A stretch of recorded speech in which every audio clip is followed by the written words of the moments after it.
Muchísimas gracias a todos y todas por su presencia el día de hoy. Me alegra poder ver tantas caras conocidas, amigos, colegas de aquí y de allá, que han venido para esta semana tan importante aquí en Washington. Muchas gracias a todos por su presencia el día de hoy. Agradezco también a los colegas de las organizaciones que han llegado esta semana a Washington, que nos van a acompañar más tarde en el panel con sociedad civil, pero yo quiero hacer un agradecimiento especial a algunos colegas, representantes estatales que están el día de hoy aquí. Y quiero hacer ese agradecimiento especial porque, como todos saben, esta semana es quizás la más ocupada semana en Washington de todo el año, y estos colegas que debían estar trabajando alrededor de la Asamblea General de la OEA decidieron venir acá y acompañarnos el día de hoy, ¿no? Estoy hablando del embajador adjunto de la misión de Canadá ante la OEA, François Juanville. ¿Lo dije bien? Muchas gracias por estar aquí el día de hoy. Hablamos también de Tomás Pascual, director de la División de Derechos Humanos de la Cancillería chilena. Tomás, muchas gracias por estar aquí el día de hoy. Y también tendremos, está ya llegando Enrique Roy, que es el Deputy Assistant Secretary del Departamento para la Democracia, Derechos Humanos y Trabajo del Departamento de Estado. Él ha tenido un pequeño inconveniente, pero ya está llegando para acá. Y por supuesto a mis colegas de la mesa, Carolina Jiménez, directora de WOLA, Ramiro Orías, colega mío y también miembro del Comité Jurídico Interamericano, y Mauricio Manfredo Marroquín, que ya tenemos, de la Alianza para la Libertad de Expresión. Ok, bueno, yo sé que no tengo mucho tiempo, a mí me encanta hablar, pero no hay tiempo y hemos empezado tarde, pero solamente quería compartir un par de ideas con ustedes, ¿no? Primero, decirles que, bueno, reitero, agradezco su presencia el día de hoy. Enrique ya llegó, muchas gracias por tu presencia el día de hoy.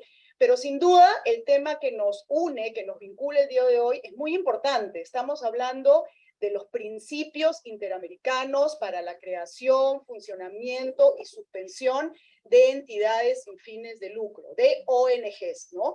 Como todos sabemos, las ONGs somos un actor relevante, somos uno de los, no solo usuarios, sino actores del sistema interamericano, y la realidad de nuestra región nos ha mostrado cómo nuestra realidad o nuestro trabajo se ha visto obstaculizado los últimos años de una manera muy intensa en diferentes países de la región. Entonces, realmente discutir sobre unos principios que, aunque son soft law, vienen de la Organización de Estados Americanos, es un tema muy relevante. Estos principios son un hito en la Organización de Estados Americanos y necesitamos todos juntos pensar en cómo aprovecharlos. Como decía hace un momento, la realidad nos muestra, bueno, una realidad compleja, países donde el espacio cívico, donde el espacio de trabajo de la sociedad civil está cerrado, Cuba, Nicaragua, no tengo que entrar en detalles, otros donde está parcialmente cerrado o en camino a eso,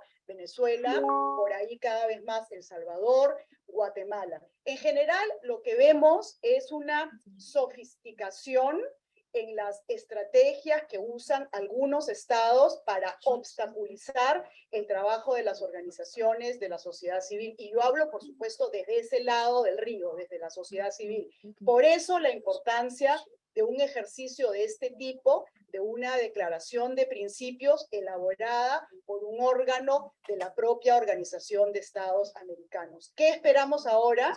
Que este set de principios pueda inspirar realmente la legislación o las legislaciones internas en nuestros países, pero también que se convierta en un instrumento de demanda y lucha desde las organizaciones de sociedad civil. Solo para terminar, todos sabemos que el valor o el peso o la obligatoriedad de estas normas es, digamos, soft law, un poco diferente a lo que sería un tratado de derechos humanos, por ejemplo. Sin embargo, la OEA tiene la posibilidad de darle un peso aún mayor, aprobándolo como aprobando estos principios como una resolución en el marco de una asamblea general. Esto ha ocurrido en otras ocasiones con otros principios elaborados por el Comité Jurídico Interamericano y nos planteamos por qué no puede pasar con estos principios también. Bueno, sin más, nuevamente gracias. Le doy la palabra a mi colega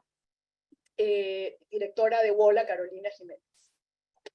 Muchas gracias, Katia, y también agradecerle su presencia porque es realmente súper rico poder encontrarnos con unos cuantos amigos y amigas a quienes no teníamos oportunidad en los últimos años. Katia dijo algo muy importante y yo voy a retomar, ¿no? O más que decir, nombró países que nos preocupan abiertamente, ¿no? Y la lista es larga, ¿no? Podemos hablar de, obviamente, tal vez los casos más extremos usualmente, ¿no? Cuba y Nicaragua en términos de cierre de espacio cívico, pero Nicaragua, Cuba, sí, pero Guatemala, El Salvador, Venezuela, Perú, hasta alguna medida, en algunos casos, México. E insisto, si agregamos países, la lista continúa. ¿Qué quiere decir esto? Que usualmente en nuestro trabajo, en el trabajo de la sociedad civil nacional, cada grupo, ¿no?, de la sociedad civil, cada asociación, cada grupo de derechos humanos, cada colectivo, etcétera, se enfoca en su país, lo cual es completamente natural y razonable porque trabajan dentro de una jurisdicción específica. Pero cuando uno da una lista de países para referirse a un problema, lo que se muestra es que el problema deja de ser un problema nacional. Y nos enfrentamos entonces a un reto, a un gran desafío regional. Y si de la misma manera en que en cada país, ¿no?, hay grupos, hay una sociedad civil organizada, o a veces se opera desde el exilio, ¿no?, tratando de contrarrestar ese cierre y de buscando aperturas, ¿no?, y grietas para poder hacer el trabajo que tienen que hacer, desde la misma manera en que hay esa respuesta a nivel nacional, cuando el problema deje de ser un problema exclusivamente de un país y se vuelve un problema regional, la respuesta también tendría que ser regional. Y en esto somos lentos, ¿no? O sea, el cambio climático no empezó en los 90, ¿verdad? Pero fue cuando el mundo decidió más o menos organizarse porque nos dimos cuenta porque no era un problema nacional. La migración no empezó tampoco en los 90, ¿no?, que fue cuando se pudo finalmente, ¿no?, aprobar un tratado en la ONU sobre la materia. Y así, con muchos otros temas que dejan de ser problemas específicos de un país o dos y pasan a ser problemas regionales, lamentablemente nuestra respuesta tiende a ser lenta, ¿no? Y es por esto que, pues sí, estamos viendo que comenzamos por unos principios que ojalá y algún día pueden ser más que soft law, pero la importancia radica en eso, ¿no? En entender que desgraciadamente las amenazas al trabajo indispensable y fundamental que hace la sociedad en cada país han dejado desde hace ya un buen tiempo de ser un problema exclusivo de cada jurisdicción y han pasado a ser un problema regional. Entonces, me permito leerlo porque no nos vamos a acordar el nombre rápidamente, la Declaración de Principios Interamericanos sobre Creación, Funcionamiento y Disolución de Entidades Civiles sin fines de lucro. De ahora en adelante, la declaración es justamente eso, ¿no? La búsqueda de una respuesta regional a un gran desafío que viven las Américas en materia de cierre del espacio cívico y de violaciones constantes a un derecho tremendamente importante para el trabajo que todos ustedes hacen y que todos nosotros hacemos, que es el de poder asociarnos sin fines de lucro para defender derechos humanos, para crear grupos de pensamiento, para hacer sindicatos, etc. O sea, el derecho a la asociación está consagrado en básicamente todos los tratados internacionales e interamericanos de derechos humanos, pero sabemos que es uno de los derechos que más incomoda al poder, porque implica que grupos de ciudadanos y ciudadanas puedan juntarse y unir esfuerzos, ¿no?, para trabajar temas en específico. Entonces, bienvenido que existan estas declaraciones, estos principios, porque son al menos ese inicio necesario de una aproximación regional a un problema que ha dejado de ser de uno o dos países específicos. Y en ese sentido creo que hay que defenderlos, promoverlos, aprenderlos y en todo momento tratar de que se consoliden, ¿no?, para que sean también un instrumento que luego a nosotros nos permita demandar su implementación y su cumplimiento. Y, bueno, entonces, gracias. Gracias, Carolina. Ahora vamos a presentar un video de 4 minutos, me parece que está listo, no sé si está listo Karen, de Joel Hernández, comisionado, miembro de la Comisión Interamericana de Derechos Humanos y relator a cargo de la Relatoría para Defensores y Defensoras de Derechos Humanos y Operadores de Justicia. A Joel le hubiera gustado mucho estar acá, pero por un tema de último minuto no pudo llegar y nos ha mandado este videito muy corto. Así que... Muy buenos días, les saluda Joel Hernández, comisionado de la CIDH y relator para personas defensoras de derechos humanos. Me es muy grato participar en nombre de la Comisión en este evento paralelo de la Asamblea General de la OEA para hablar sobre la Declaración de Principios Interamericanos sobre creación, funcionamiento, financiamiento y disolución de entidades civiles sin fines de lucro, adoptada recientemente por el Comité Jurídico Interamericano. Quiero empezar por felicitar al Comité Jurídico Interamericano por haber incluido en su agenda de trabajo desde el año 2021 el desarrollo de estos principios, con el propósito de poder proveer un régimen legal alrededor de todo el ciclo de funcionamiento de las entidades civiles sin fines de lucro. Este documento es muy bienvenido en tiempos actuales. Desde la Comisión hemos venido observando con preocupación el cierre del espacio cívico y las limitaciones que sufren distintas organizaciones de la sociedad civil en varias partes de nuestra región. La declaración parte de un principio fundamental, el principio de que toda organización de la sociedad civil debe ser regulada por el ordenamiento jurídico interno. Sin embargo, ese ordenamiento debe seguir determinados estándares internacionalmente reconocidos que buscan asegurar el derecho a la libertad de reunión y a la libertad de asociación. Derecho que se encuentra recogido en varios instrumentos, por ejemplo, en los artículos 15 y 16 de la Convención Americana de los Derechos Humanos.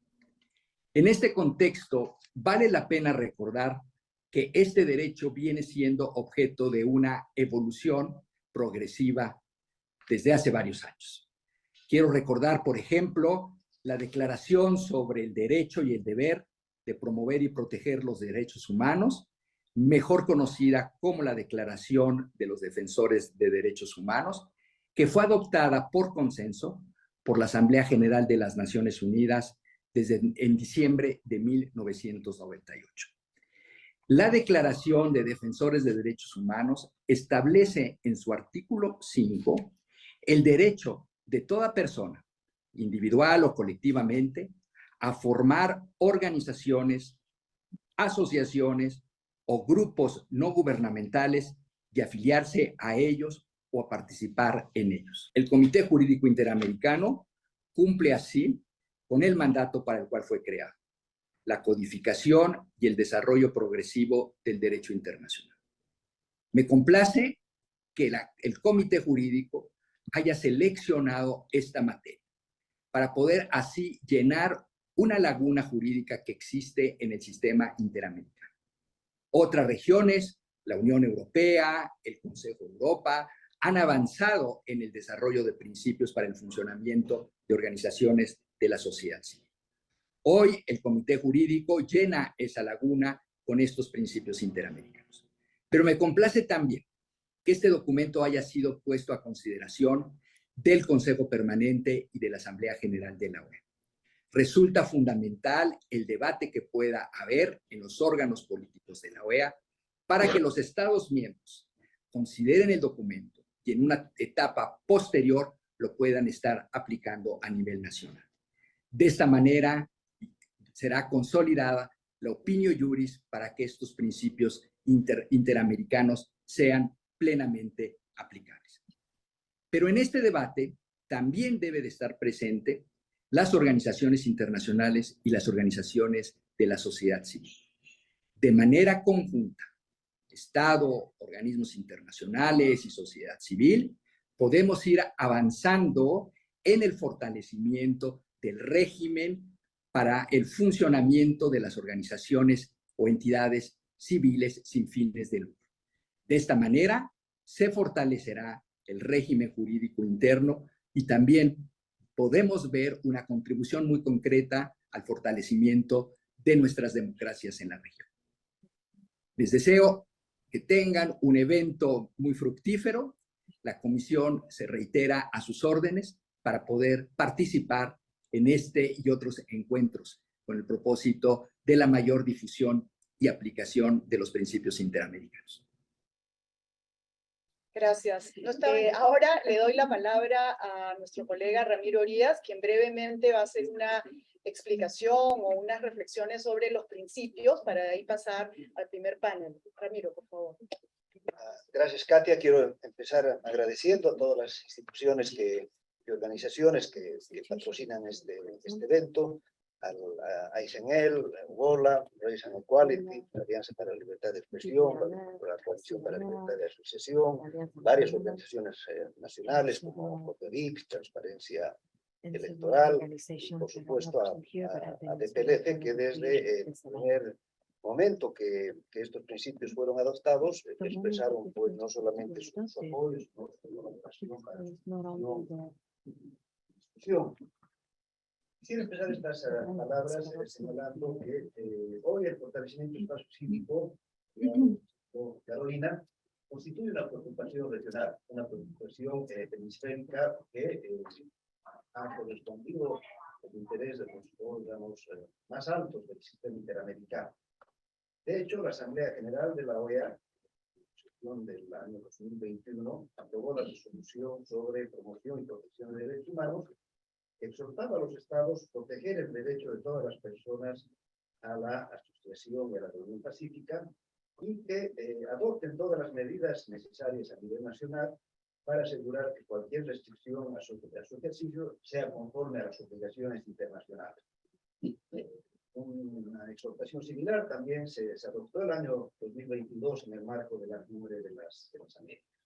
Es así que bajo este mandato, el Comité Jurídico Interamericano, el año 2021, aprobó para su inclusión en su agenda de trabajo el tema del desarrollo de principios interamericanos sobre el régimen legal aplicable a las entidades civiles y sin fines de lucro, con el objetivo de sistematizar estándares interamericanos y buenas prácticas sobre el régimen legal de creación, funcionamiento, financiamiento y disolución de entidades civiles sin fines de lucro en los países miembros de la OEA. Luego, en sus sesiones del mayo de 2022, se aprobó un informe regional que incluye un estudio exhaustivo y comparativo de la legislación en relación al ciclo de vida, es decir, el nacimiento, el funcionamiento, el crecimiento y la disolución de las organizaciones de la sociedad civil, que incluyó una muestra, un universo, no voy a decir comprensivo, sino total de 35 países de la región, donde se identificaron diversas cuestiones. Asimismo, se les estudiaron los estándares internacionales desarrollados a nivel universal como a nivel institucional. En dicho estudio se pudo constatar que en la práctica la implementación de los marcos legislativos nacionales que regulan la libertad de asociación, las organizaciones de la sociedad civil suelen enfrentar restricciones y obstáculos legales en las distintas fases de su ciclo de vida, ¿no? Se concluyó que si bien los estados de la región han adoptado diferentes modelos, por lo menos hay unos tres modelos, unos basados en el derecho civil, otros basados en el common law, principalmente los países del Caribe, por Estados Unidos, Canadá, y un creciente modelo basado también en normas del derecho administrativo, donde las facultades discrecionales del Estado recientemente han ido regulando esta materia. Por lo tanto, se hace necesario tener estas directrices regionales que ayuden a armonizar la legislación nacional. También se han estudiado los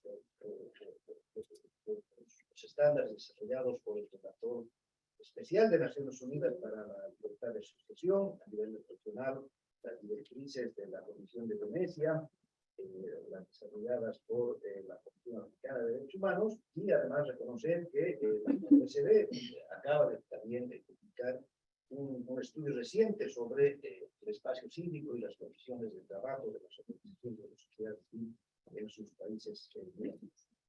En el desarrollo de este estudio se buscó generar espacios de diálogo abierto, comprendió un proceso de consulta bastante amplio, hubieron varios talleres virtuales, regionales, subregionales, que incluyó la participación de más de 100 expertos de toda la región, agentes de organizaciones de la sociedad civil, defensores de derechos humanos, activistas, profesores de derecho civil, de derecho constitucional. Y el estudio encontró que las organizaciones de la sociedad civil enfrentan un conjunto amplio de restricciones a lo que hoy se conoce como el cierre al espacio cívico, que se expresa principalmente en leyes o disposiciones reglamentarias, principalmente administrativas, donde se hace un uso y abuso de estas herramientas destinadas a reducir la libertad de asociación o a analizar su desarrollo. En algunos países, por ejemplo, se han venido discutiendo proyectos de leyes que ponen requisitos desproporcionados a la creación y funcionamiento de organizaciones civiles. Algunas han incluido inclusive fuertes sanciones que implican la disolución de la organización, la confiscación de sus miembros o de sus bienes y el procesamiento penal de sus representantes y de sus miembros.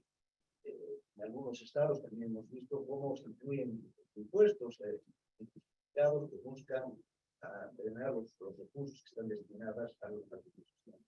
En ese sentido, la declaración incluye 12 principios, 5 de ellos vinculados más a la naturaleza jurídica y a la creación de las organizaciones, otros 5 vinculados al funcionamiento y al financiamiento, y finalmente 2 que tienen que ver con la constitución.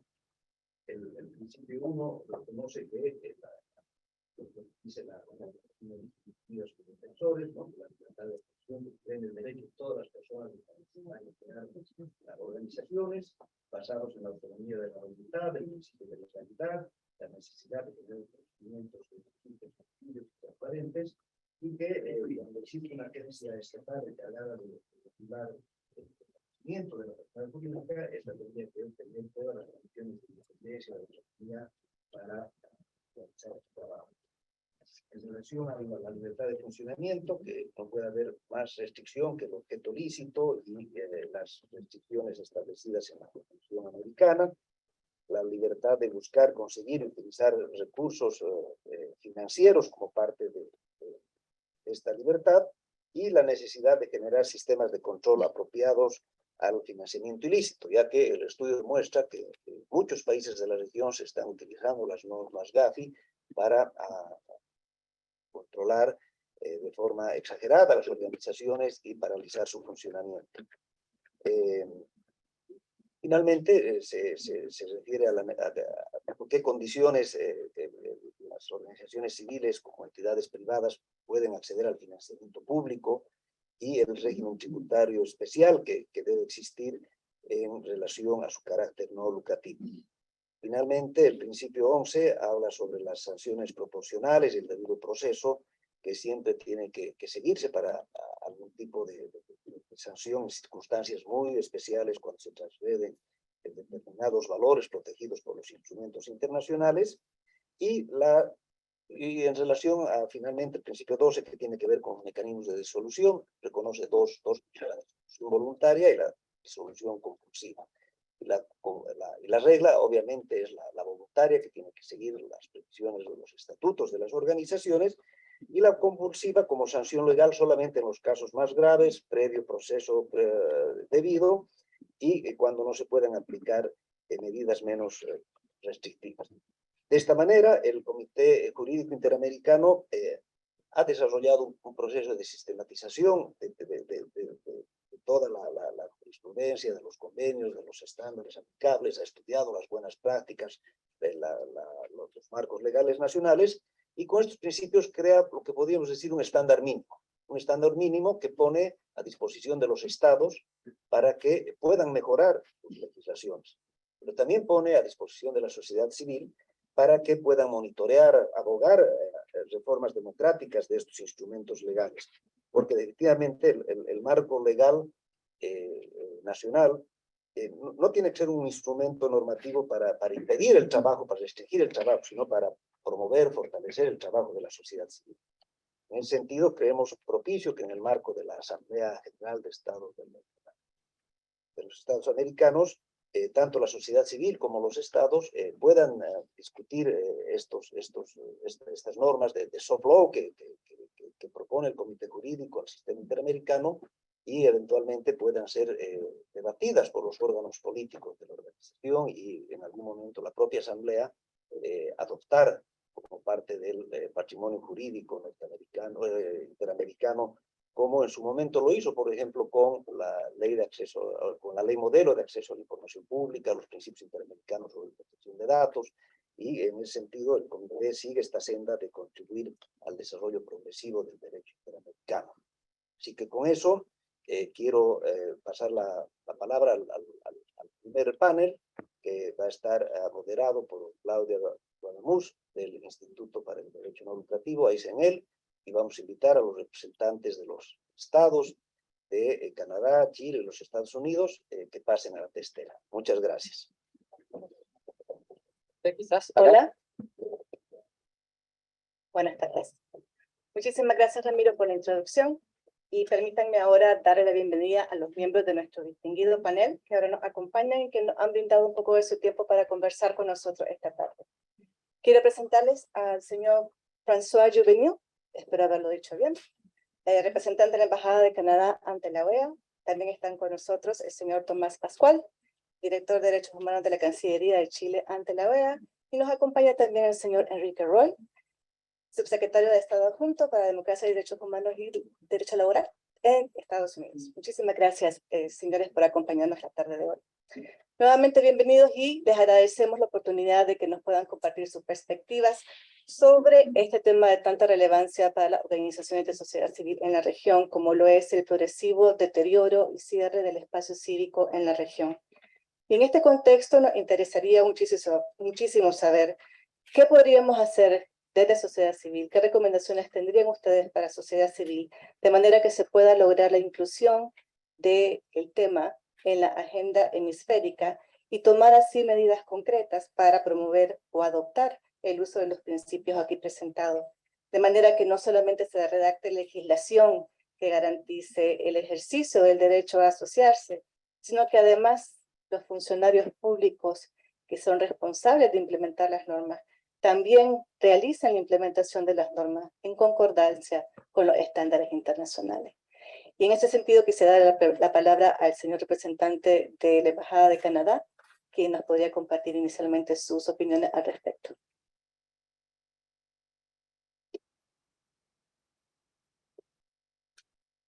Ok, ¿me escuchan? Bueno, creo que soy el solo en esa mesa que va a pedir su paciencia y permitirme de hablar en inglés. La lengua española es demasiado linda y belleza para que y no quiero torturarla, no quiero torturar a ustedes tampoco. So if you will allow me, Madam Chair, I will I will speak in English. I can speak in French also. If there's no, okay. In francés, no. So thank you very much for the question. Thank you for the Due Process of Law Foundation for having brought us together today. And I don't so much come here with a commentary on the principles. I really do come with a message of support from Canada for the work that you all do, for the importance of these principles, and for the need for all of you to continue pushing us, and actually pushing me and governments such as Canada's government to continue providing support to civil society organizations.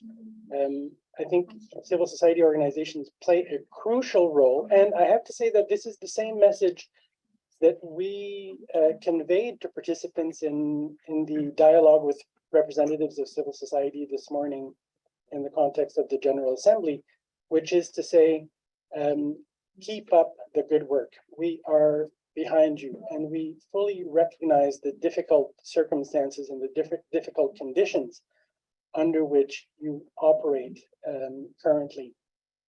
And the issue that brings us here today, I think, is not unique to the Americas.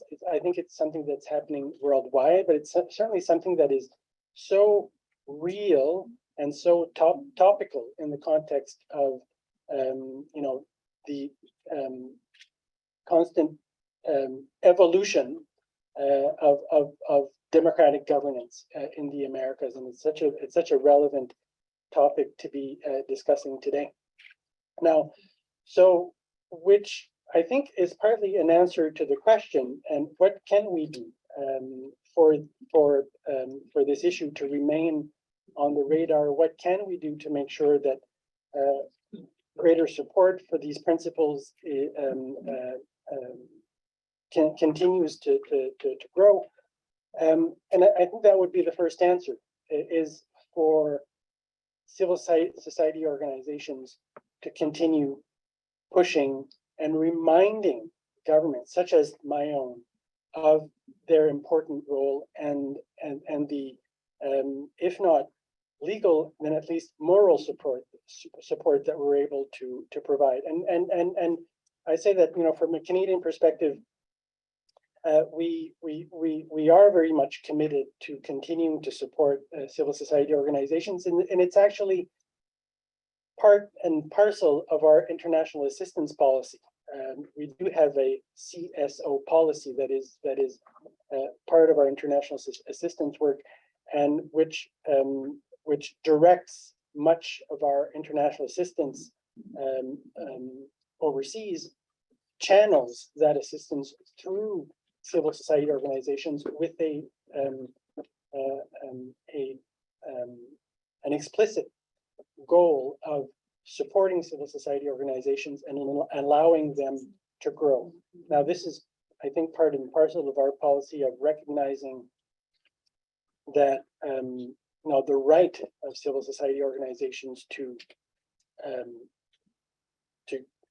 constitute themselves, to operate freely, but also to speak freely. And certainly speaking freely is something that we encourage all of you to continue doing, especially when it comes to reminding us of the need to preserve this very important civic space in the Americas, which has been noted is indeed shrinking.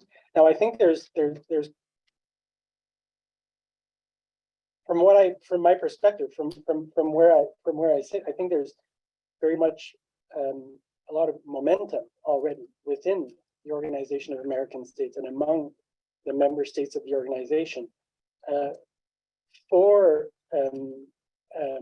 this idea of maybe finding a way to formalize this commitment, this agreement that we have between member states and civil society organizations, certainly in the context of the OAS itself. And I think that the principles, provide a good basis for the continued participation of civil society organizations in the work of the OAS. It is so crucial, it is so important, and we very much support it. So I will leave it at that right now. Thank you. Many thanks. Muchísimas gracias. Ahora quisiéramos escuchar al señor Tomás Pascual sus opiniones al respecto. ¿Cómo podemos desde sociedad civil promover la inclusión de la adopción de los principios dentro de la agenda hemisférica? Bueno, primero que todo, muchas gracias por la invitación. Ando con mi pin de Chile de la política exterior feminista. Somos 3 varones, nada más, pero entendemos que el diálogo de hoy es más amplio y efectivamente tiene los equilibrios de género que corresponde. Dicho eso, Chile tiene una legislación del año 2011-2012 bien interesante en materia de regulación y fomento de las organizaciones de la sociedad civil, con un engagement en los asuntos públicos. Cada una de las reparticiones públicas en Chile tiene un consejo de la sociedad civil, ¿no? A partir del cual la autoridad da cuenta en reuniones, no quiero cometer algún error, pero en reuniones periódicas, en las que he participado, de hecho, en las distintas instituciones en las que me ha tocado desempeñarme, para dar cuenta de proyectos y escuchar asimismo la voz de la sociedad civil. Creo yo, coincidentemente, los principios tienen varios elementos que la ley ya incorpora, ¿no? La necesidad de un registro que esté descentralizado del Ejecutivo necesariamente, aun cuando aquí está en el Servicio de Registro Civil e Identificación, es la entidad registral en Chile la que resguarda el registro de personas jurídicas sin fines de lucro. Tal como decía Ramiro, la orientación de la regulación está diseñada con base en las disposiciones del Código Civil de Andrés Bello, de una tradición continental, y la disolución requiere necesariamente una sentencia judicial a instancias del Ministerio de Justicia, llevada por la Procuraduría Fiscal, el Consejo de Defensa del Estado. Por lo tanto hay un resguardo respecto de la forma en que, pensemos, ¿no?, en un escenario no ideal, el día de mañana efectivamente se puedan cerrar el espacio cívico. Necesariamente esto transita por distintos poderes autónomos. El Consejo de Defensa del Estado tiene cierta autonomía en el ejercicio de la acción, está el Ministerio de Justicia, pero finalmente la decisión recae en el Poder Judicial. Por lo tanto, me parece que es un diseño bien interesante para revisar, en que va en línea, creo yo, a pesar de los 10 o 12 años de diferencia entre la adopción de la ley y la publicación de los principios, y que son muy coincidentes. Entonces eso me parece que es una buena posibilidad de mirar, ¿no?, a partir de la experiencia chilena de cómo ha funcionado. No digo que sea perfecta, pero la verdad es que es bastante robusta, ¿no? Hay más de 230 y tantas mil organizaciones de la sociedad civil en Chile. Hay un estudio reciente del Centro de Políticas Públicas de la Universidad Católica que hace un mapeo, ¿no?, de las organizaciones de la sociedad civil. En su mayoría son organizaciones comunitarias, ¿no?, de juntas de vecinos o organizaciones más bien de base, y hay una institucionalidad bien robusta que transita en distintas instituciones. Dicho eso, y respondiendo a la pregunta, creo que la necesidad de llevar estos principios a un impacto mayor a nivel hemisférico, pero sobre todo a nivel local, es decir, que a nivel local tenga una baja normativa o reglamentaria, pasa primero por dar cuenta de aquellos lugares donde esto ha funcionado relativamente bien, o sea, para eventualmente eliminar cualquier tipo de temores que puedan suscitarse. Que eso no genera necesariamente un problema en el ejercicio de la función pública, como muchas veces pudiera pensarse cuando uno ejerce la función pública. Evidentemente la relación con la sociedad civil tienen las diferencias a partir de las pretensiones que cada uno busca, ¿no? Y en ese sentido creo que el ejercicio de transparencia finalmente termina legitimando las decisiones públicas que permiten inclusive, ¿no?, darle mayores posibilidades de éxito a esas políticas. Y por lo tanto, un esfuerzo importante en poder transmitir estas experiencias positivas que pueden ser relevadas de la región, que entroncan con los principios, puede ser un buen primer elemento. Hay otros elementos. Hay una resolución en el Consejo de Derechos Humanos de Naciones Unidas, que de hecho se va a adoptar en el 53 Consejo, que se inició ayer o anteayer, del cual Chile es parte del core group, y que dice relación justamente con la ampliación del espacio cívico, ¿no? Una resolución adoptada el 2018, el 2019, después renovada el 2021 a propósito de la pandemia. Llama la atención de este punto, mandata a la Oficina del Alto Comisionado de los Derechos Humanos a elaborar un informe en esta materia, y yo creo que ahí también hay una oportunidad para incorporar, quizás en esta resolución, ¿no?, aun cuando estamos hablando del foro universal, las experiencias interamericanas en esta materia. Nuevamente hay como un alcance hemisférico, pero incluso mundial, de una referencia vinculada al establecimiento de estos principios. Y quizás por último, litigio estratégico. Esto no lo debería decir yo, quizás que defiendo al Estado de Chile, pero nosotros defendemos derechos humanos al final del día, ¿no? Y por lo tanto una defensa con perspectiva de derechos humanos no tiene que temerle a ninguna posibilidad de avanzar en ese sentido. Y creemos que efectivamente la incorporación de los principios en el litigio a nivel interno, ¿no? En sede doméstica, como principio, orientador o como lo que fuere, ¿no? El desarrollo de estándares interamericanos a partir de los órganos de derechos humanos, los que tenemos más cerca, la CIDH, a partir de sus informes temáticos, informes países, mecanismos de seguimiento, monitoreo, ¿no? Puedan incorporar ahí los principios, y finalmente en el sistema de peticiones y casos, que quién sabe, ¿no? Con una decisión de la Corte Interamericana que efectivamente es jurídicamente vinculante para el cumplimiento de esa sentencia, la incorporación de los principios puede ser un mecanismo interesante para que estos empiecen a ganar espacio.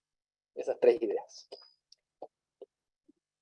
Muchísimas gracias por sus comentarios, señor Enrique Roy. Me gustaría escuchar sus apreciaciones sobre cómo desde sociedad civil podemos promover la discusión de los principios dentro de los órganos políticos de la OEA para que sea adoptada dentro de la agenda del país.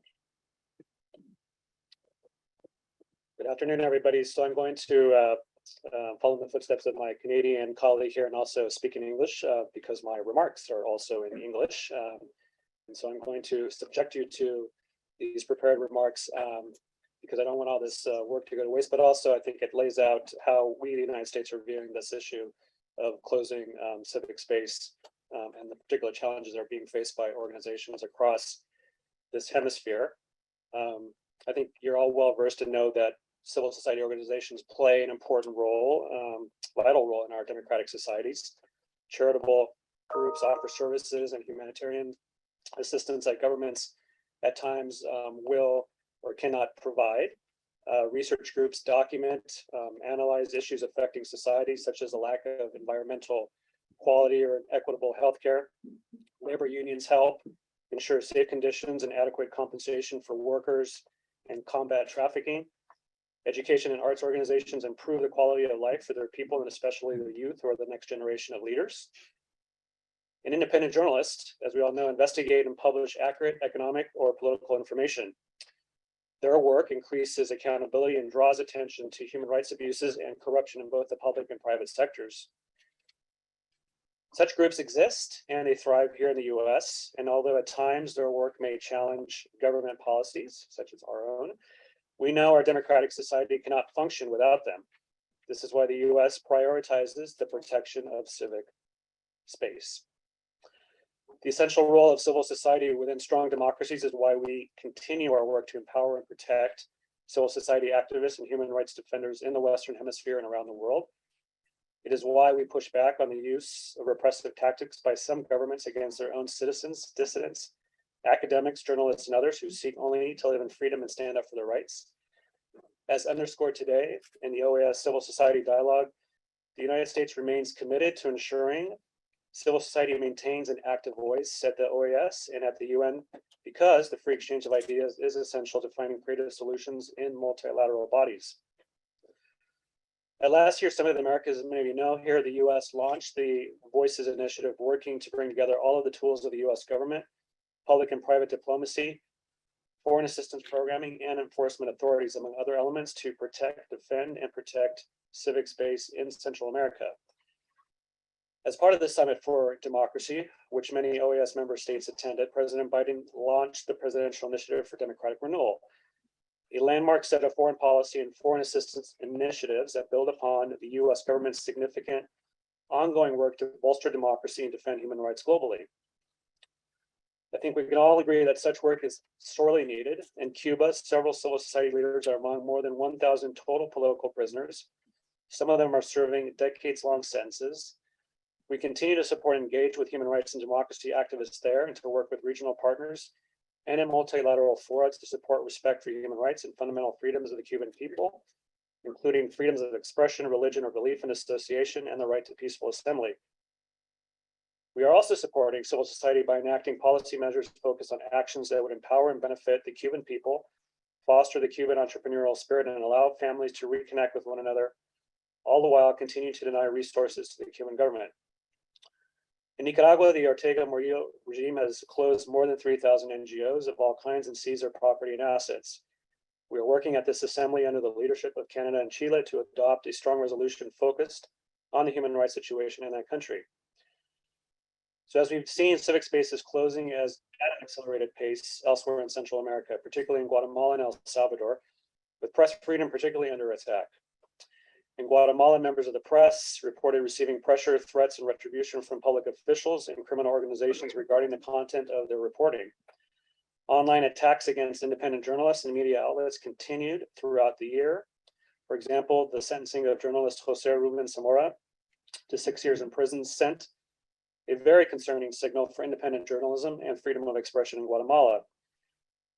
In El Salvador, the criminal code allows a 10 to 15-year prison sentence for anyone convicted of creating, reproducing, or transmitting any visual content that relates to gangs.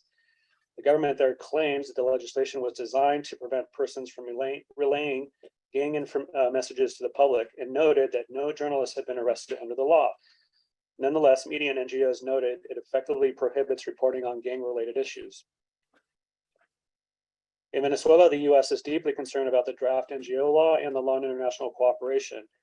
These laws would affect NGOs' ability to receive the international funding that helps them survive financially and criminalize their work.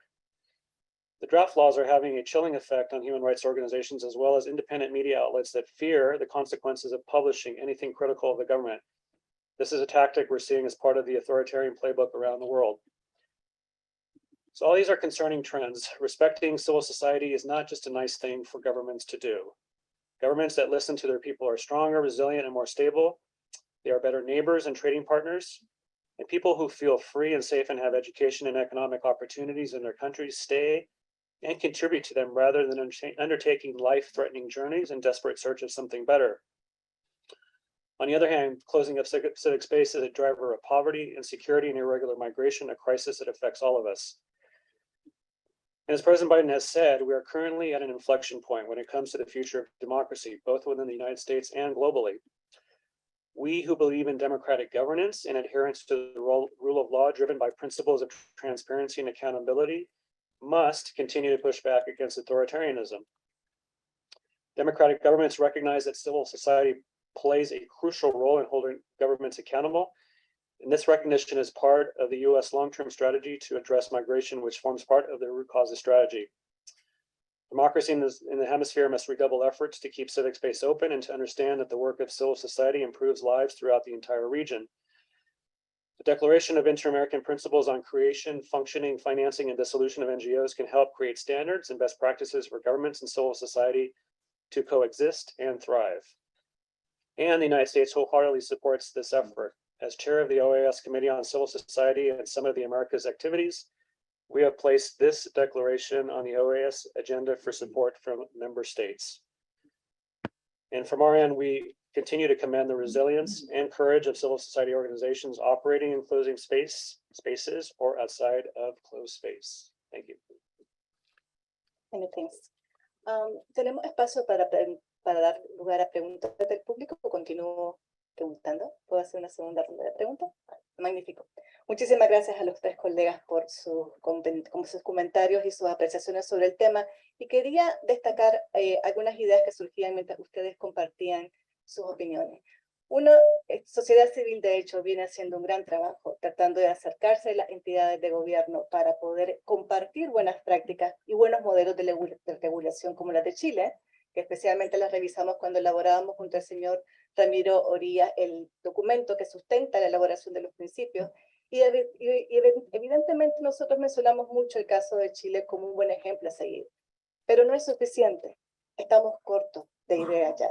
Y necesitamos un poco más de apoyo moral y en acciones bastante concretas para poder mover dentro de la agenda hemisférica la adopción de normas, de directrices que sean adoptadas por los estados y que sociedad civil desde su lado pueda empujar para que las regulaciones, pero especialmente las prácticas de los funcionarios públicos, no estén encaminadas a reducir o a restringir injustificadamente las libertades fundamentales, no solamente de la población, es decir, de todas las personas que viven dentro del territorio en esta región.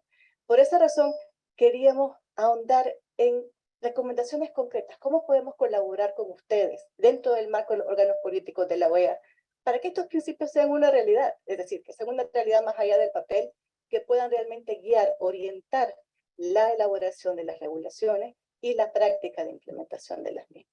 Solo un pequeño comentario, una pequeña nota. La semana pasada tuve la oportunidad de capacitar a funcionarios públicos de uno de los países donde hay una ley restrictiva en Centroamérica. Fue notorio cuando presentamos los principios la apertura de los funcionarios de mediano nivel a adoptar los principios. Sin embargo, el temor de que a nivel del ministerio o a nivel del gobierno más alto no se pueden seguir directrices contrarias a lo que ellos mismos están recibiendo por parte de las autoridades, como cerrar, cancelar o restringir el trabajo de las organizaciones. Si esa es la realidad de los funcionarios, ¿cómo podemos nosotros colaborar con la OEA para ir persuadiendo a estos gobiernos a que estas normas no sean elaboradas en contraposición con los estándares internacionales? Quien se siente en la libertad de hacer el comentario de So thank you for the question.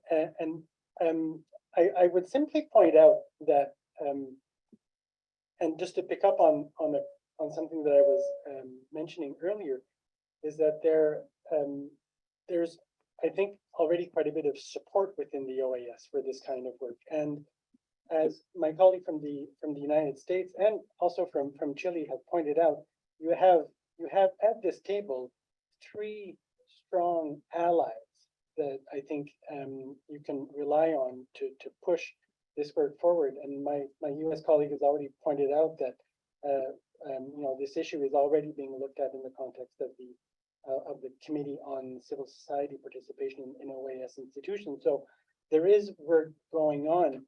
And I would also mention that civil society organizations have a very strong ally, and I actually won't speak for them, but I believe it is the case, a very strong ally in the Inter-American Commission on Human Rights.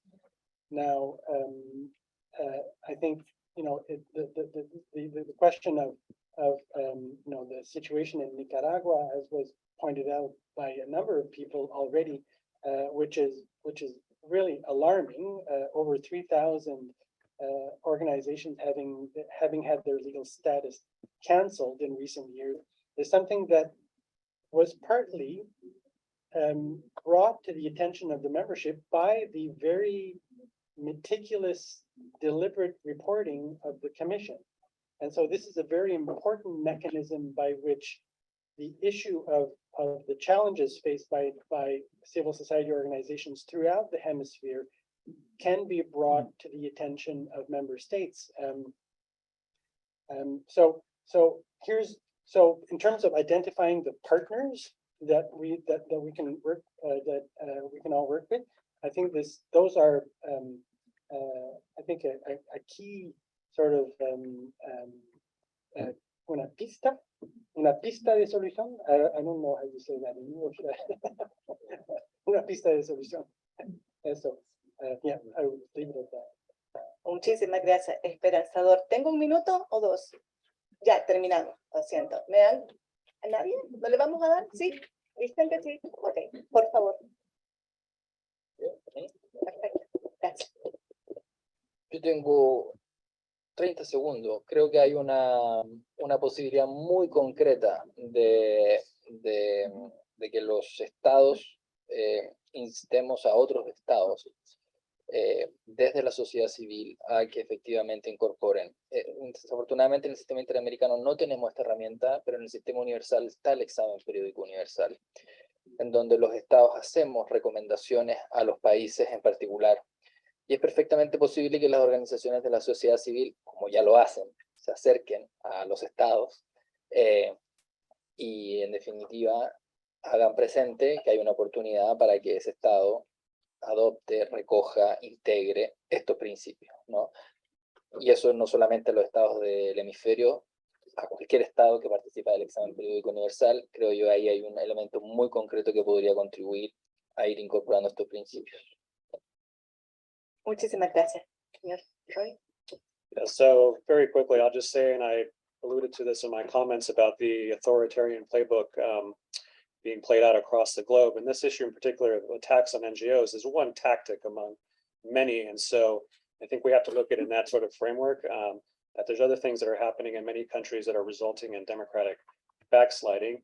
And so, yes, there is support among the folks here, us, our countries represented here on these NGO principles, but I think we also have to look at the bigger picture, obviously, and I know I'm stating the obvious here, but what's happening with the criminalization of journalists, attacks on all types of civic activists, labor leaders, environmental activists, et cetera. And so, and I say this because I think the response to this also has to be thought about not just in isolation of each country, what they're dealing with, but coming together as a region across countries, civil society activists doing the advocacy in different multilateral fora to make the case for how this is playing out across the countries, because you see the same patterns and situations, but to come together as a united front to push back on what's happening. And today at the Civil Society Dialogue at the OS was a good example of that, where we heard from many organizations, youth leaders and others talking about the challenges that they're facing in the region. So I'm always a big advocate of like coming together and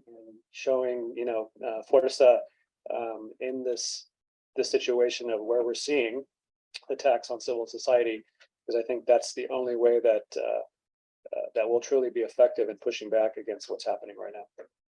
Muchísimas gracias a nuestros panelistas y le agradecemos el apoyo de sociedad civil, del cual, créanme, les vamos a dar seguimiento. Muchísimas gracias. Bueno, buenos días, buenas tardes ya casi.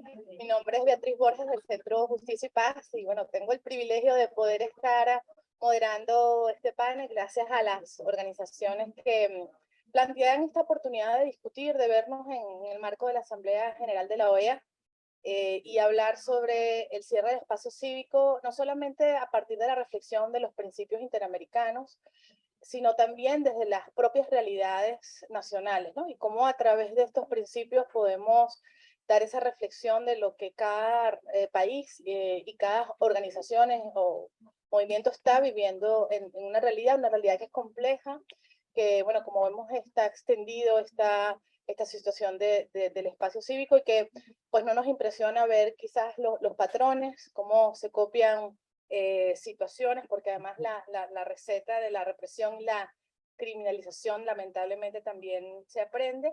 Y bueno, desde allí la importancia de tener esta mirada regional, de encontrar estas situaciones comunes, pero también estas opciones positivas y propuestas que nos permitan fortalecer nuestras capacidades de exigir, de demandar los derechos de asociación y libertades, y que además también centre o meta en la conversación la respuesta a los sistemas de protección. Para eso tenemos un panel de lujo que nos va a ayudar a ver las experiencias de países como El Salvador, Guatemala, Venezuela, Nicaragua, y que justamente trae esa mirada cercana de lo que está viviendo la sociedad civil, el movimiento de derechos humanos en estos contextos. Entonces, sin más comentarios, le vamos a dar el espacio. Bueno, contamos con Leonora Arteaga de PLF, con Manfredo Marroquín de la Alianza Regional para la Libertad de Expresión, también con Ronnie Boquier desde Venezuela, que lo tenemos conectado, de COFAVIC, y bueno, con José Antonio Peraza, también activista nicaragüense de Transparencia Internacional, que bueno, nos van a ilustrar sobre esta reflexión, que esperemos que también sea parte de la discusión que podamos dar al cerrar el panel, que luego nos acompañará nuestro querido Carlos Quesada, justamente para poder conversar y pensar esto en voz alta. Sin más preámbulo, entonces le doy la palabra a Leonor. Leonor, te escuchamos. Muchas gracias, Vivi. Un saludo a todos y todas. Yo voy a contarles un poco de cuál es la situación que se está viviendo en El Salvador en relación con la actividad, el ejercicio de las organizaciones sin fines de lucro. No, quizás muchos de ustedes habrán escuchado el nombre de Nayib Bukele en los últimos meses o años. Parece que se ha convertido en todo un fenómeno regional. El presidente de El Salvador que está en ese cargo desde mediados de 2019.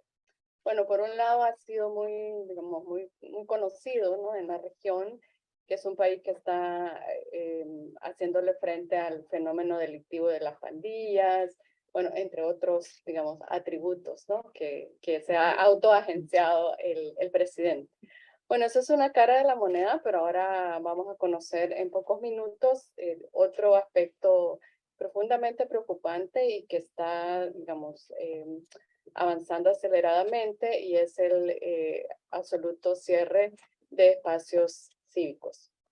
Este cierre de espacios cívicos además se da en un contexto de control de todas las instituciones del aparato estatal, de los tres poderes del Estado a favor de la administración del presidente y de su núcleo cercano, y también se da en un contexto donde se han ido cooptando las instituciones, por lo cual no hay prácticamente ningún peso o contrapeso a esta avanzada autoritaria del gobierno actual.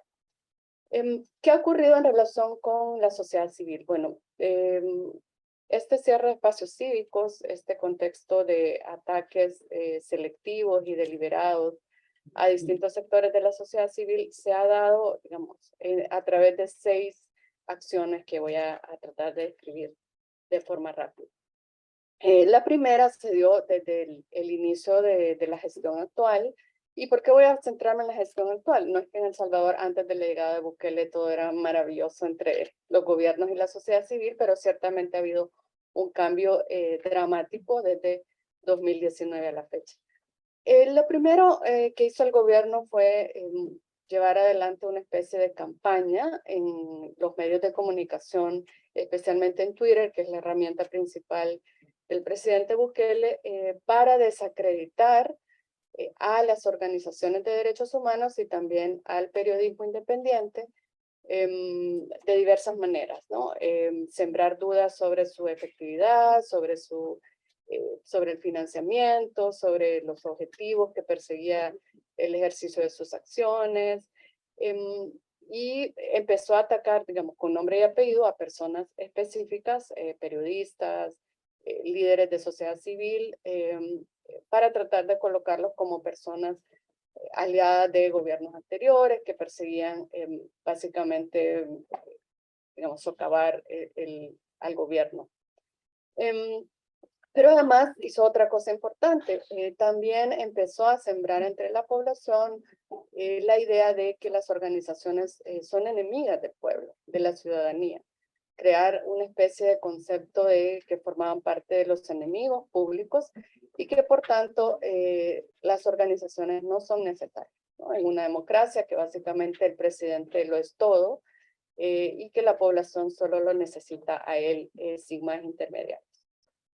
Esto además estuvo acompañado por el cierre de todo tipo de espacios formales e informales con sociedad civil. ¿A qué me refiero? Por ejemplo, mesas de diálogo que estaban instaladas en distintas secretarías del gobierno, ministerios, todo fue, digamos, cerrándose básicamente poco a poco.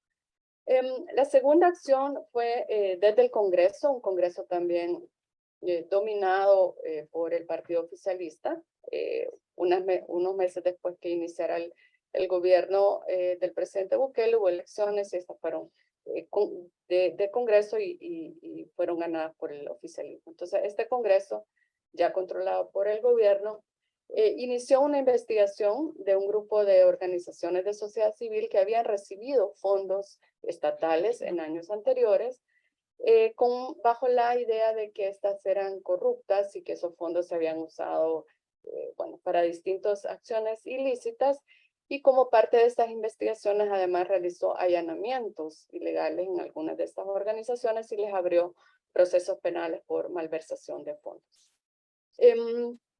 Incluso creó una comisión del Congreso para esta acción. Lo tercero fue llevar adelante una vigilancia selectiva y legal usando la herramienta que ya sabemos, Pegasus.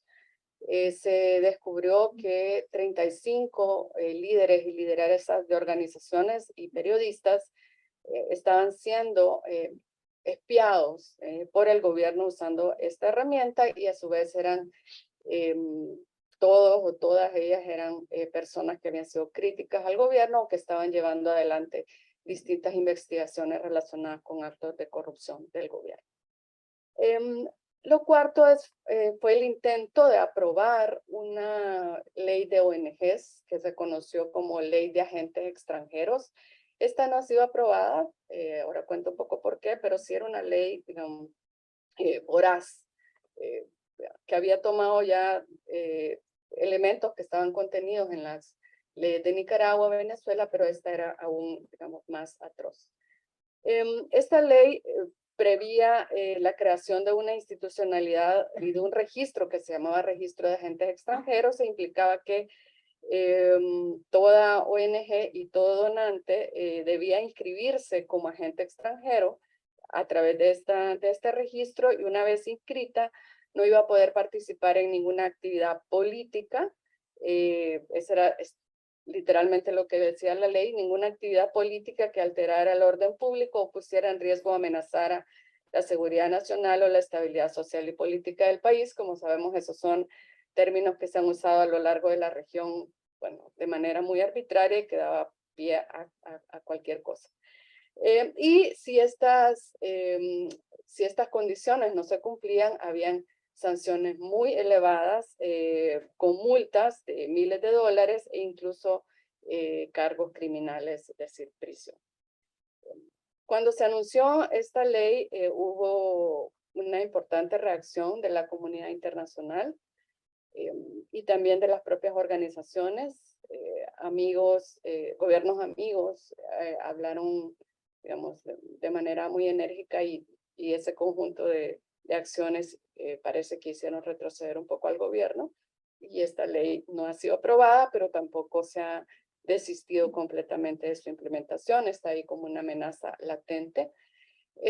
Para muchos piensan que quizás en realidad el gobierno no pretendió nunca aprobar una ley de esta naturaleza, pero sí estaba, digamos, como midiendo reacciones y tratando de ver hasta dónde podía llegar y qué tanta oposición iba a tener una norma de esta naturaleza. La quinta tipo de acciones que ha usado el gobierno, si bien no se aprobó la ley de agentes extranjeros, sí, a través de la actual normativa de ONGs en El Salvador y de la institución que la regula, hay una, como en muchos países, hay una ley de ONGs y un registro de ONGs. Lo que ocurre ahora habitualmente es que cuando si hay organizaciones nuevas que quieren inscribirse, se les dificulta, o si las actuales organizaciones requieren hacer alguna acción que forma parte normal de su trabajo, como modificar sus estatutos, renovar sus juntas directivas, continuamente hay trabas que no tienen ninguna justificación más que obstaculizar que las organizaciones funcionen de manera regular. Y la sexta acción, y con eso ya voy terminando, es que se ha utilizado, esto tampoco es nuevo, pero se ha utilizado las normas de lavado de dinero y el régimen tributario en El Salvador para castigar a las organizaciones. Voy a colocar dos ejemplos. La primera es que el gobierno abrió una investigación criminal contra el periódico digital El Faro por presunto lavado de dinero, tras una auditoría que le realizara el Ministerio de Hacienda, que es la institucionalidad tributaria, justamente cuando este periódico estaba investigando al gobierno por supuestas negociaciones secretas con una de las principales pandillas en el país. Otro ejemplo es que a la organización Cristosal también, tras una larga auditoría, el Ministerio de Hacienda determinó que no era una institución sin fines de lucro y más bien que realizaba acciones con lucro, y por tanto digamos, canceló su exención de impuestos, y ahora esta organización tiene que funcionar como una empresa. Finalmente, todo esto que les he contado, en algunos momentos se ha dado de manera sutil, pero en otros se ha dado, digamos, a la luz del día. El propio presidente en sus cuentas oficiales de las redes sociales está permanentemente enfrentando a las organizaciones y incluso jactándose de ser quien lidera esta especie de política de ataques. Quiero decir que es muy importante ponerle atención a El Salvador, porque sus efectos ya vemos que incluso están trascendiendo fronteras. Es momento que la OEA pudiera realizar una investigación sobre todos estos elementos que les he contado, digamos, como contar todos los puntitos y hacer ver que esto se trata no de acciones aisladas, sino de una verdadera política que está absolutamente yendo en contra de los principios que estamos discutiendo esta mañana.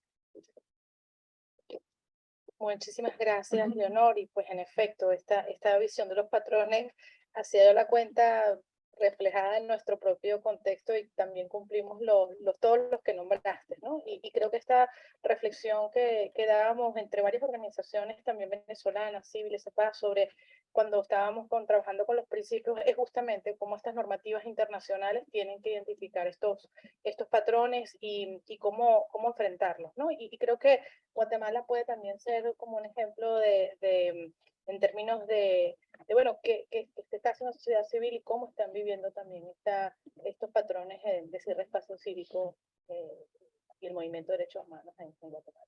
Te escuchamos, Manfredo, y bienvenido. Muchas gracias. Bueno, el caso de Guatemala, a diferencia de Nicaragua, El Salvador, que tienen rostro, digamos, está Bukele, está Ortega, es fácil entenderlo. Estos dos casos, más fácil digerirlo para la opinión pública, porque dicen, bueno, ahí hay un dictador o alguien con una aspiración de dictador.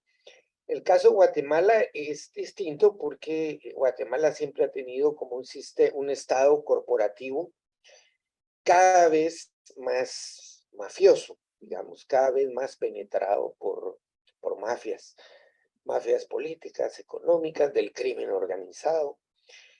¿Y de dónde surge entonces esta agenda restrictiva de espacios cívicos?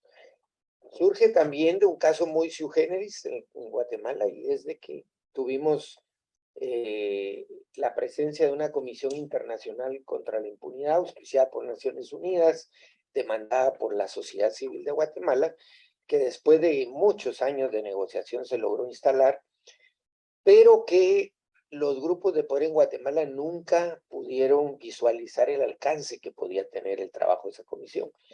Y esa comisión, en pocas palabras, descubrió, como decimos, puso los trapitos al sol de todas las élites y las mafias políticas de Guatemala a través de investigaciones que después se llevaron a juicio. Bueno, hicieron caer a un presidente, a una vicepresidenta, gabinetes enteros, la mitad del Congreso, tuvo procesos abiertos, militares, empresarios que financiaban por debajo las campañas electorales. Entonces prácticamente desnudó a todas las élites del país. Cuando eso ocurre, estos grupos que no estaban unificados antes, por eso la democracia en Guatemala iba más o menos avanzando, pasito a pasito, pero iba, digamos, no estaba en retroceso. Cuando todos se ven afectados por esto, dicen, bueno, nos tenemos que unir o van a acabar con nosotros. Entonces ahí empieza. Primero, el primer tema en la agenda era expulsar a la CICIG. Eso lo lograron muy fácil porque coincidió todo esto con el ascenso de Trump aquí en Estados Unidos, y ellos tenían vínculos muy fuertes con republicanos, y hicieron un lobby con mucha plata que les dio resultados y se quitaron a la CICIG de encima. Estados Unidos le quitó el apoyo político a la CICIG. Después de que era un acuerdo bipartidista, demócratas y republicanos, de apoyar esa comisión que estaba dando grandes resultados. Y como decimos, murió de éxito, porque por haber hecho bien su trabajo, la decapitaron. Entonces, después de que ya lograron deshacerse de la comisión, empezó la agenda interna contra todos aquellos que participaron en la lucha contra la corrupción. Entonces, la primera generación del ataque fue contra los operadores de justicia que hicieron parte de las investigaciones del Ministerio Público, los jueces que les tocó conocer los casos y dictaron sentencia contra personas que eran intocables desde que el país es república, 200 años.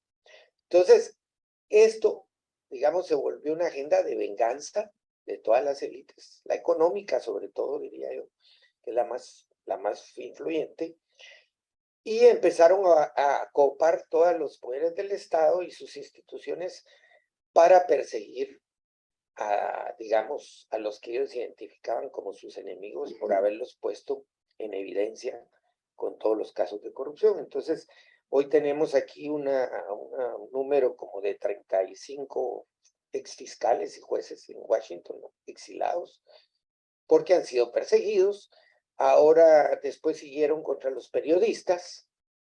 Ya tenemos varios periodistas criminalizados por señalados de obstrucción de justicia, porque critican en sus artículos el desempeño de estas instituciones cooptadas, del organismo judicial, del Ministerio Público. Por cierto, la jefa del Ministerio Público es una de las sancionadas por el gobierno de Estados Unidos como un actor corrupto. Y pues, la religión el actual presidente, porque está haciendo un excelente trabajo para las mafias que gobiernan ahora el país. Y entonces ocurrió lo que nunca había ocurrido. Todos estos poderes juntos definen una agenda de decir: aquí no nos vuelven a juzgar nadie. Aquí nosotros mandamos. Siempre hemos mandado 200 años. Queremos seguir mandando otros 200 años. Entonces, todo aquel que nos señala de corruptos, que nos señala de provocar impunidad, lo vamos a perseguir hasta que se vaya o lo metemos a la cárcel. Y así pues han quedado en el camino. Ahora el periódico desapareció, que era el diario, digamos, que exponía más casos de corrupción en el país. Ahora la autocensura es más evidente porque todos tienen miedo de ser perseguidos. En esa agenda también va una legislación que ya fue aprobada para controlar a las ONGs, a la sociedad civil, que yo creo que hay que llamar la atención aquí porque creo que esto puede estar pasando en otros países. No era solo controlar y limitar más el accionar de las organizaciones de sociedad civil, sino que al mismo tiempo han aprobado una serie de leyes que facilitan el surgimiento y el accionar de otros grupos, por ejemplo, de las iglesias. Han aprobado una ley, bueno, esa sí intentaron aprobarla porque fue tal el escándalo que no se logró, en donde prácticamente le prohibían al Ministerio Público investigar a las iglesias evangélicas por casos de lavado de dinero o cualquier delito. Tenía prohibido el MP en una ley investigar iglesias. Entonces, lo que sí lograron aprobar es una ley que promueve su aprobación express.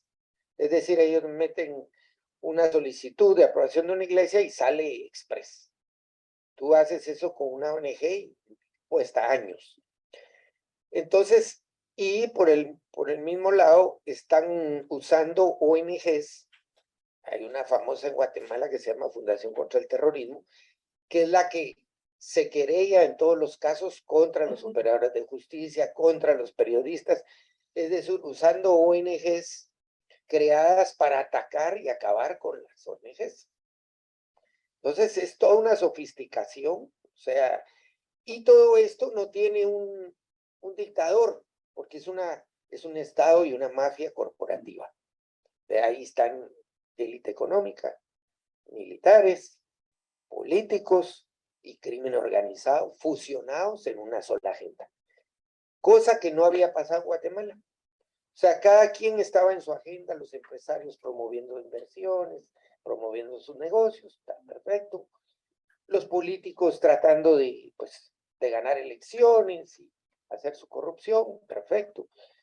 Pero la experiencia de la CICIG los fusionó y los amalgamó en un poder que hoy es el que nos tiene pues en esta situación.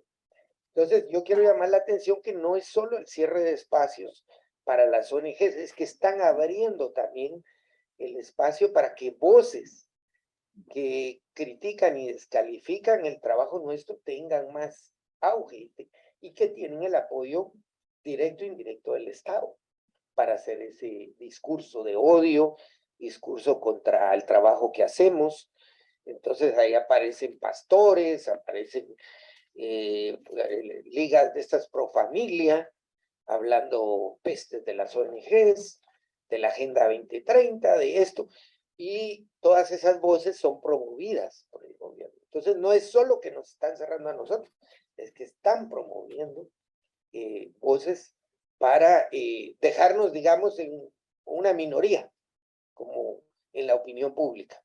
Y eso sí es, creo yo, muy delicado, porque ¿qué pasa en El Salvador? Bueno, tratan de hacernos ver como los malos de la película, los que defienden delincuentes, los que defienden mareros o pandillas, los que defienden a los delincuentes. Y yo creo que, bueno, en el caso de El Salvador lo hace el presidente directamente, en el caso de Guatemala usan otros actores. Entonces, yo lo dejaría por ahí. Creo que eso dibuja bien, pues, para los que les quede claro de dónde viene esa agenda regresiva en el caso de Guatemala, donde no hay un dictador con nombre y apellido que llame la atención, sino que es un sistema corporativo mafioso muy poderoso.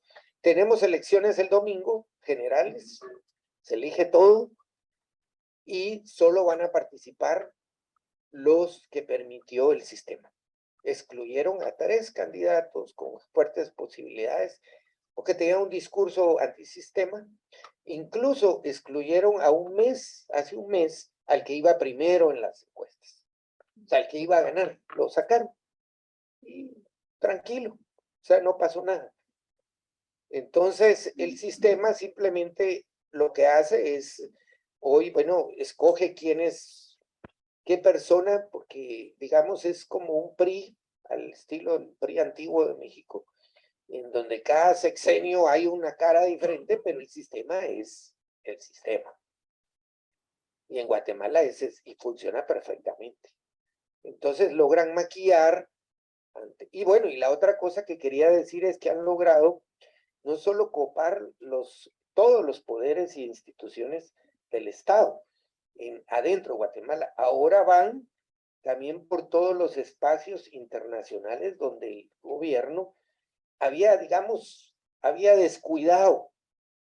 Entonces ahora promueven, por ejemplo, para comisionado ante la CIDH, hay un individuo que es abogado de las empresas más grandes de Guatemala y que tiene un discurso pro familia, anti-ONGs, anti-empresarios, anti-periodistas, y están tratando de mandar gente con este perfil a todos los espacios internacionales, ¿verdad? Y en las embajadas, como Washington y en las importantes, ahí mandan gente que van a ir a descalificar todo nuestro trabajo. Entonces, eso también no existía antes. Antes más o menos había carrera, había gente que llegaba por sus méritos, su trayectoria. Hoy no, hoy esos espacios no los dejan en paz. Muchas gracias. No, muchísimas gracias, Manfredo, y justamente creo que llegas a la reflexión sobre cómo esto del cierre de espacio cívico tiene sus procesos de sofisticación y esto de las ONG, las muy gubernamentales o no independientes, y cómo también son parte de este sistema instalado para la permanencia en el poder, donde la creación del desprecio, del descrédito de las organizaciones es parte de esos patrones, y además con un lobby muy activo en los organismos internacionales. Quiero dar la palabra ahora a mi colega, pues querido colega de Venezuela, que estoy segura que mientras que nos escuchaba, estaba también anotando como yo cómo estos patrones de criminalización y persecución se han vivido en el país, sobre todo porque pues recientemente, y seguramente Ronnie les va a contar, en términos de las amenazas, de leyes que justamente facilitan este cierre de espacio cívico, la discusión en Venezuela ha estado muy activa. Ronnie, te escuchamos y bueno, contentos de verte, aunque sea por aquí, por el Zoom. Muchas gracias por este importante espacio de participación. Saludos a todos y a todos los que han tenido pues la oportunidad de organizar todos estos espacios. No es el primero, y cada vez que nos escuchamos, lo difícil es ver que estamos todos en la región atravesando por una situación difícil desde la sociedad civil, y lo importante es que bajo un contexto de restricciones como el que vive la región en este momento en diferentes países, pero con prácticamente un mismo manual, se hace cada vez más necesario esta articulación de organizaciones internacionales, nacionales y de estados democráticos, ¿no? Y promover con firmeza estos principios, ¿no? Por eso desde COFAVIC celebramos que este esfuerzo de elaboración de una declaración de principios interamericanos que agrupa sin desperdicio elementos mínimos para garantizar el trabajo de miles de personas que nos dedicamos a ayudar, a acompañar y alzar la voz por las personas más vulnerables en la región, ¿no? En este mismo orden de ideas, quisiera compartir desde COFAVI pues nuestra impresión con respecto al contexto adverso que se vive en Venezuela.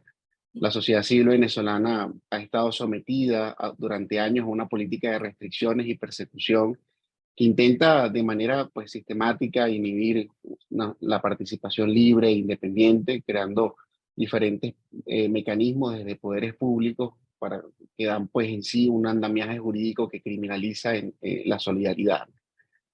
COFAVI ha podido registrar desde 2018 a marzo del 2023 un total de 1.934 ataques contra organizaciones y personas defensoras. Entre eso tenemos detenciones arbitrarias, torturas, ejecuciones extrajudiciales, hostigamientos, amenazas, en otros sentidos, una persecución que va al centro del trabajo de la sociedad civil en Venezuela, ¿no? Este preocupante número de ataques pues está dirigido en su mayoría por funcionarios públicos de diferentes poderes, que lo que nos dice es que existe una acción que puede ser constituida como una política de Estado para perseguir, criminalizar y cada vez más socavar el mandato operativo de las organizaciones de la sociedad civil. Digamos que tanto la criminalización que busca desacreditarnos en el trabajo del día a día como la existencia de un marco jurídico son las principales causas de afectación para nosotros, las personas que defendemos derechos humanos en el país, ¿no? Ya desde el año 2000 veíamos que el Tribunal Supremo de Justicia, mediante la sentencia de su sala constitucional, limitaba nuestro accionar como sociedad civil, prohibiéndonos que voceros religiosos o extranjeros estuvieran dentro de nuestras organizaciones y además limitando el poder recibir financiamiento internacional. Por su parte, desde el Poder Legislativo se ha amenazado en diferentes oportunidades con la promulgación de diferentes leyes que socavan el libre ejercicio de la libertad de asociación y de la libertad de financiamiento. Desde el 2006, 2015, 2020, 2021, 2023, se ha tratado de promulgar el proyecto de ley de cooperación internacional que condiciona el acceso por parte de las organizaciones sin fines de lucro a fondos y lo condiciona a que, bueno, a que estemos alineados a las políticas y criterios que se establezcan desde el Poder Ejecutivo. Desde lo administrativo también hemos tenido, y en los últimos años, y sobre todo en el marco de decretos de emergencia por la pandemia COVID-19, se ha tratado de obstaculizar la operatividad financiera de las organizaciones sin fines de lucro en el país, ¿no? Cada vez más un mayor número de organizaciones sin fines de lucro se les ha dificultado a nivel nacional poder constituirse, poder legalizarse y actualizar sus actas y estatutos, ¿no? Lo que evidentemente limita de manera severa la actualización de sus cuentas bancarias y por ende afecta la operatividad financiera y en definitiva el accionar de sus actividades diarias. En el caso de las organizaciones sin fines de lucro relacionadas con cultos religiosos, por ejemplo, deben pasar por un registro adicional ante el Ministerio de Relaciones Interiores y este registro pues también tiene enormes obstáculos, lo que quiere decir que la acción social, humanitaria de diferentes organizaciones pues queda limitada y queda al margen de la ley al no tener la posibilidad de actualizarse como organización. En el 2020 veíamos que el Ministerio de Exterior pues creaba una resolución para las organizaciones no domiciliadas en Venezuela que contenía pues normas especiales para su reconocimiento y funcionamiento. Y en el mismo 2020 la Superintendencia de las Instituciones del Sector Bancario, Sudeban, instruía a la Banca Nacional para que monitoreara todas las operaciones financieras de las personas naturales o jurídicas que tenían una vinculación directa con la sociedad civil, que tenían una vinculación directa con organizaciones sin fines de lucro. El 2021, el Ministerio de Relaciones Interiores, Justicia y Paz crea adicional a través de una providencia administrativa un nuevo registro que obliga a organizaciones a inscribirnos a una oficina nacional contra la delincuencia organizada y el financiamiento del terrorismo. como lo han mencionado las compañeras y compañeros, este tema de utilizar la legislación contra el financiamiento del terrorismo para socavar y para restringir el acceso a fondos y actividades a las organizaciones de la sociedad civil, pues no es nuevo, y en Venezuela se ha aplicado a través de una providencia que obliga a las organizaciones a entregar desproporcionalmente requisitos como lista de beneficiarios, requisitos como lista de organizaciones donantes y actividades que se ejecutan. La Comisión Interamericana en aquel momento y su relatoría para la libertad de expresión rechazaron esta providencia de manera enérgica, insistiendo en que no podía criminalizarse la acción de promoción y defensa de derechos humanos de cientos de organizaciones que se dedican a este tema en Venezuela, ¿no? El derecho a recibir financiamiento en el marco de la cooperación internacional y en la defensa de derechos humanos y en defensa del derecho humanitario está protegido por la libertad de asociación, y lo menciona bien claro diferentes instrumentos que al principio mencionaban los colegas, y también los menciona esta declaración. El Estado venezolano ha sido además evaluado por el Grupo de Acción Financiera del Caribe, el GAFIC. Recientemente, en marzo del 2023, este grupo publicó un informe y señaló que el Estado venezolano nos considera a las organizaciones sin fines de lucro como de alto riesgo de financiamiento del terrorismo. Y adicional a esto, reconoció el Estado venezolano que su superintendencia de instituciones bancarias ha monitoreado 9.960 cuentas bancarias pertenecientes a organizaciones sin fines de lucro en el país, en el marco de esta acción desproporcional de monitoreo estatal. Sin embargo, importante señalar que el grupo de expertos GAFIC concluyó en este informe que no hay argumentos suficientemente fundamentados para considerar que las organizaciones sin fines de lucro somos o estamos en el nivel como alto riesgo a financiamiento del terrorismo. Adicional a esto, el propio GAFIC señaló que el Estado venezolano no ha evidenciado cómo estos registros, estos nuevos registros, sirven para prevenir el financiamiento del terrorismo, sino todo lo contrario. Estos nuevos registros, que además de manera excesiva dan patrones a las organizaciones sin fines de lucro, contrarían los estándares del GAFIC. Por último, en fecha 24 de enero del 2023, este año, fue presentado y aprobado ante la Asamblea Nacional un nuevo proyecto de ley de fiscalización, regularización, actuación y financiamiento de las ONG y afines. Este proyecto, desde su exposición de motivos, nos señala a las organizaciones como actores en beneficio del modelo imperialista y que actuamos para promover o apoyar las intervenciones militares.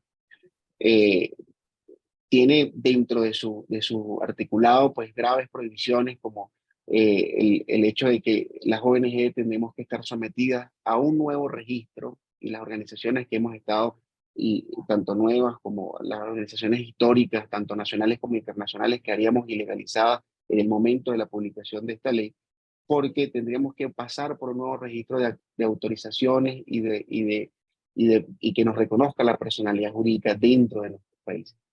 Este proyecto insiste en que este registro será dirigido por un órgano dependiente del Poder Ejecutivo, y nos tendrá como prohibiciones pues la realización de actividades que sean consideradas según el Estado como políticas, actividades políticas o de desestabilización nacional. Ya lo hemos escuchado en las anteriores intervenciones, no es nada nuevo, pero es algo que está sucediendo actualmente. Bueno, para concluir, pues varias organizaciones de la sociedad civil venezolana, como el Foro por la Vida, la Academia de Ciencias Políticas y Sociales, e incluso diferentes pronunciamientos internacionales, han insistido en que esto es incompatible con estándares constitucionales internacionales. Y hoy, viendo esta declaración que se promueve, pues nos damos cuenta que es incompatible con todo lo que se trata de derecho a la libertad de asociación y el derecho a la sociedad civil a poder organizarse y acompañar a tantas personas que gozan de programas y planes, y a los cuales pues nuestras organizaciones les brindan un resorte de esperanza y acompañamiento frente a una crisis de derechos humanos o humanitaria como la que vive Venezuela. Muchas gracias. Bueno, la verdad que en efecto este tema del tema financiero creo que también es una incorporación que se hace a la necesidad de incidencia internacional por parte de las organizaciones y bueno, creo que Nicaragua y Venezuela, nuestras experiencias con el Gafi han sido bastante ejemplificantes de eso. Estamos bastante corticos de tiempo, pero pues no podemos dejar de ver el escenario en Nicaragua, José. Efectivamente creo que tienes el reto de contarnos, creo que Nicaragua es uno de los casos más emblemáticos y un ejemplo donde todos nos vemos y no queremos llegar. Y bueno, creo que valdría la pena el que pudieses concentrar estos pocos minutos esa reflexión sobre el tema de los principios y bueno, creo que también algo que es propio de la crisis nicaragüense, que también hemos vivido también en Venezuela, es esto de los defensores o el espacio cívico transnacional, donde tenemos defensores y defensoras en el exilio y donde también hay una forma de enfrentar este cierre espacio cívico. Aquí te escuchamos. Bueno, muy buenos días. Un placer estar acá. Yo no voy a extenderme porque realmente, a ver, todo lo que los anteriores compañeros han dicho, lo tenemos en Nicaragua y elevado a la potencia. Entonces, voy a hablar de esa tendencia exponencial. A ver. Ley de agentes extranjeros en Nicaragua ya está aprobada y funcionando. Eliminar candidatos a la presidencia, no solo los eliminaron, sino que nos llevaron a la cárcel porque yo fui acompañando. Entonces, ¿qué más? Destrucción física de las organizaciones de la sociedad civil en la que yo trabajaba, el Movimiento por Nicaragua, entraron, lo desbarataron, lo volvimos a reconstruir a los 15 días, a los 2 meses entraron y desbarataron todo. Los discos duros, solo faltó que lo quemaran, ¿verdad? Entonces, listo, ahí terminó. Posibilidad de financiamiento prácticamente imposible. Incluso las agencias de cooperación tienen miedo de dar asistencia. Las organizaciones que defendían, por ejemplo, o que promovían temas de gobernabilidad interna, prácticamente totalmente destruidas. Como dijo el representante de Canadá y Estados Unidos, han liquidado más de 3.000 organizaciones de la sociedad civil y puedo seguir. Entonces, Nicaragua es un caso extremo, ¿verdad? Hemos llegado con Ortega. Todavía en el 2021 yo me ponía, bueno, Ortega no va a pasar este límite, y lo pasaba.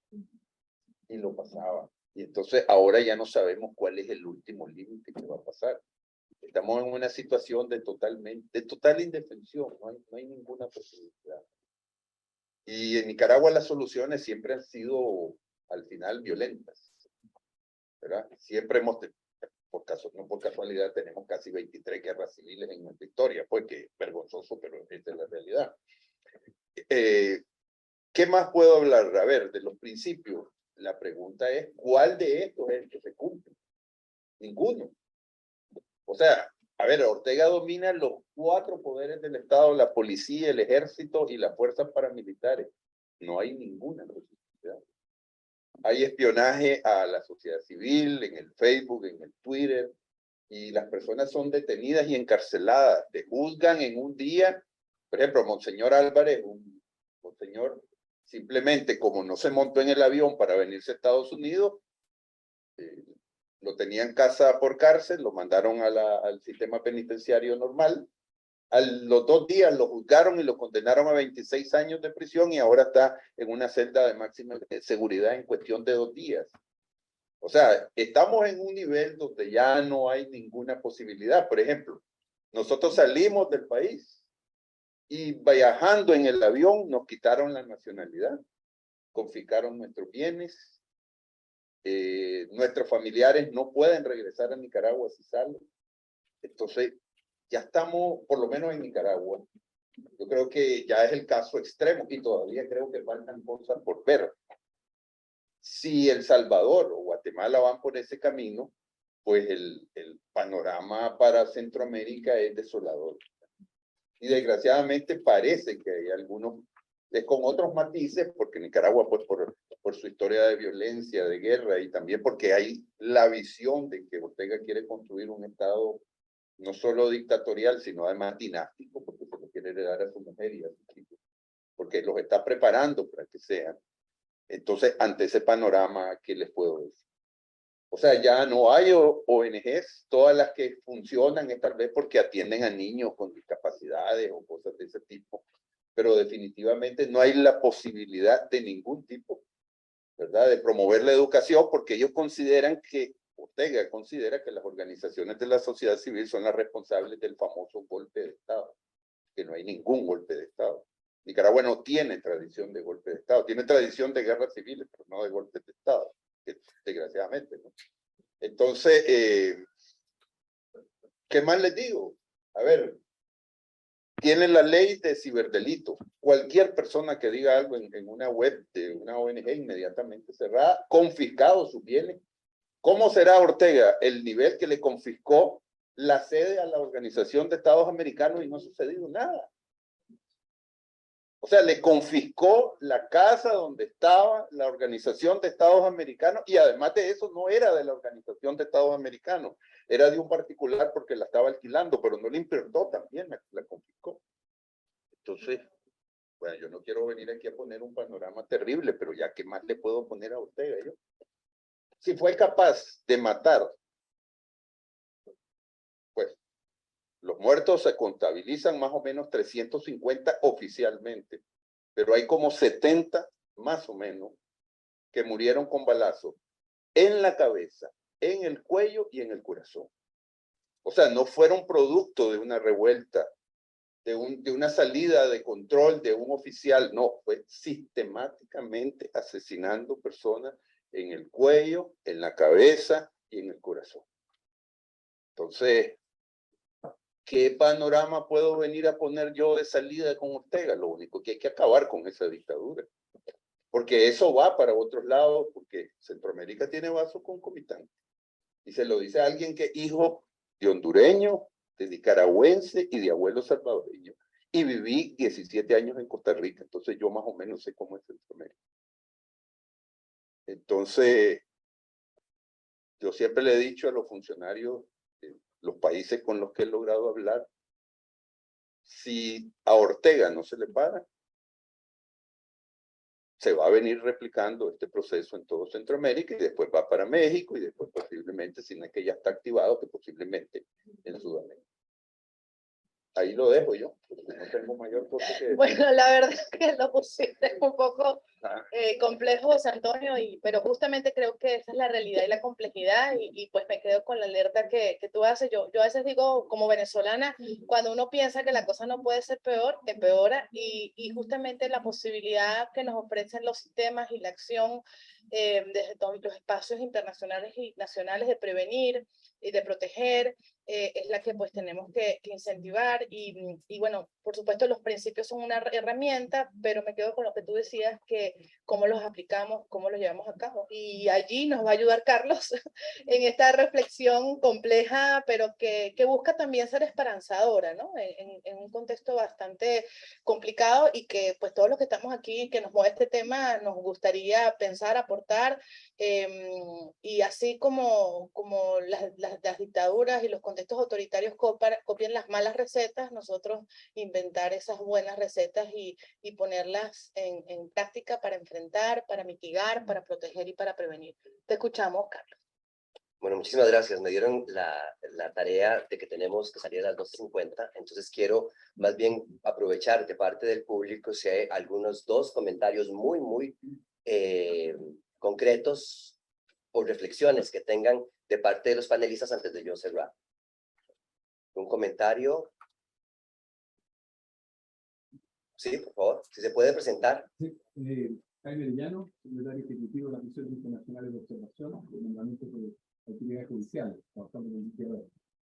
No, un par de cosas. Uno, sin conocer el detalle de la mecánica, pero me parece que cuando los regímenes están ahorcando a las ONG por la vía económica, los organismos internacionales también deberían buscar herramientas económicas para devolver la mano al mundo. No cabe duda que muchas veces las sanciones políticas, las declaraciones no funcionan tanto como generarles problemas económicos. Entonces yo creo que genéricamente es una cuestión. Y lo segundo, aquí me arriesgo a caer pésimo a todos, pero yo vengo estrictamente del mundo político.